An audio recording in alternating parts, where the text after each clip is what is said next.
بھارتی ریاست گجرات کے احمد آباد کا علاقہ سرخیز اور جوہا پورہ ایشیا کا سب سے گھنی آبادی والا مسلم علاقہ مانا جاتا ہے۔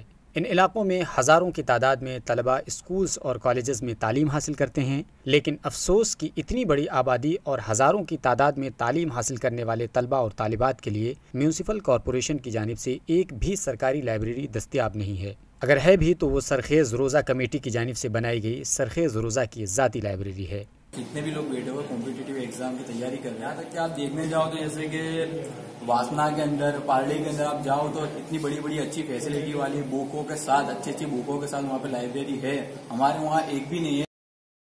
اس سے متعلق وحدت اسلامی ہند تنظیم کے صدر آصف شیخ نے ای ٹی وی بھارت سے بات چیت کرتے ہوئے کہا کہ جو حکومت مسلمانوں کے ایجوکیشن کی بات کرتی ہے، سب کا ساتھ سب کے وکاس کا نعرہ لگاتی ہے، وہی حکومت مسلمانوں کے تعلق سے تعصب کا رویہ رکھتی ہے۔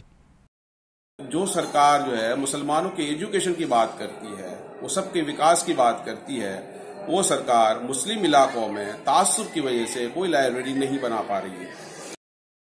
احمد آباد میونسپل اسکول بورڈ کے رکن الیاس قریشی کا کہنا ہے کہ جب سے جوہا پورہ علاقے کو احمد آباد میونسپل کارپوریشن میں شامل کیا گیا ہے، تبھی سے ان علاقوں پر حکومت کی جانب سے کوئی بھی توجہ نہیں دی جا رہی ہے۔ انہوں نے وزیر اعظم نریندر مودی پر مسلمانوں کے تعلق سے دھوکہ دہی کرنے کا الزام عائد کیا۔ ہم ایک طرف بات کرتے ہیں کہ بھائی ایجوکیٹ کرنا چاہیے، اور دوسری طرف یہ بھی بات کرتے ہیں کہ مسلم بچے زیادہ ایجوکیٹ ہونا چاہیے۔ تو جہاں پہ مسلم کتنی ساری آبادی ہو اور وہاں پہ آپ ان کو بالکل آئسولیٹ کرو، یہ تو کہاں کی بات ہے؟